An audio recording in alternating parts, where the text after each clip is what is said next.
South Asian Clasico, south Asian derby, Bangladesh versus India, জাতীয় stadium ঢাকায় আপনাদের সবাইকে আমন্ত্রণ। এই বাংলাদেশ, নতুন বাংলাদেশ, সেই নতুন বাংলাদেশের সেই আক্ষেপ মোচনটাই হবে হামজা চৌধুরীদের টার্গেট। আরো একবার সবাই মিলে খুঁজছেন হামজাকেই, আর হামজা খুঁজছেন একটা জয়। এই স্টেডিয়ামের সব আশা ভরসা আর সারা দেশের ভরসা এই 11 জনের ওপরে। শুধুমাত্র 11 জন কেন বলছি, সাইড বেঞ্চে থাকা ফুটবলাররাও মাঠে যখন নামবেন সবটুকু নিয়ে নিতে চাইবেন। গুরপ্রীত সিং সান্ধু তিনি আজকে গোলবারটা সামলাবেন এবং দলের দুই ক্যাপ্টেন সোহেল রানা সিনিয়র এবং ইন্ডিয়ান ক্যাপ্টেন সন্দেশ ঝিঙ্গান। আজকের ম্যাচ রেফারি জিওভানি লাচিয়া ফিলিপাইনের এবং নানোলা ফিলিপাইনের, তার দুই অ্যাসিস্ট্যান্ট, আরও একজন ওয়ার্কোদে। ইন্ডিয়ার স্টার্টিং লাইন আপটা আমরা দেখে নিচ্ছি। গুরপ্রীত সিং সান্ধু গোলকিপিং পজিশনে তিনি থাকছেন, সন্দেশ ঝিঙ্গান, রাহুল ভেকে, আনোয়ার আলী, আকাশ মিশ্রা। বাংলাদেশের স্টার্টিং লাইন আপে গোলবারের নিচে আরও একবার আছেন মিতুল মার্মা। ডিফেন্স লাইনে জায়ান যেমন আছেন, অন্য পাশের ফুলব্যাক সাদউদ্দিন, সেন্টার ব্যাকে সেই ডুও। গুরপ্রীত সিং সান্ধু এর আগে বাংলাদেশের এগেইনস্টে 2টা গোল তিনি খেয়েছেন, এখন পর্যন্ত 3টা ম্যাচ খেলেছেন। এবং now let's get started, Bangladesh versus India, south Asian Clasico, Asian cup qualifier 2027 এর বাংলাদেশের পঞ্চম ম্যাচ। ম্যাচের শুরুটাতেই একটা থ্রোইন বাংলাদেশের, সেটা অবশ্য ইন্টেনশনালি সম্ভবত।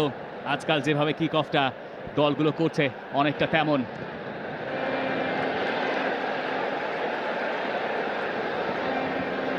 সাদউদ্দিন, আজকাল যেভাবে কিক অফটা দলগুলো করছে অনেকটা তেমন।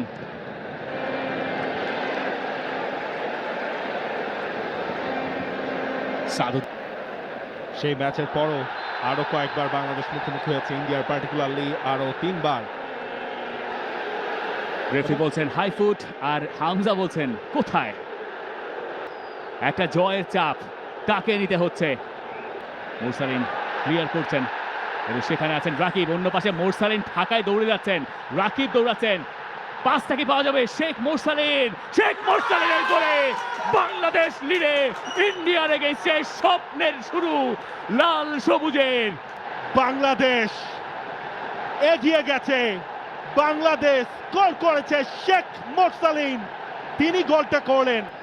কেউ পারলেন না, চমৎকার একটা পাস এবং শেখ মোরসালিন তিনি রিপজিশন করলেন। গোলকিপার গুরপ্রীত সিং সান্ধু দ্বিধায় ছিলেন যে তিনি যাবেন কি যাবেন না, ঠিক পেছনে ছিলেন নিক্সন।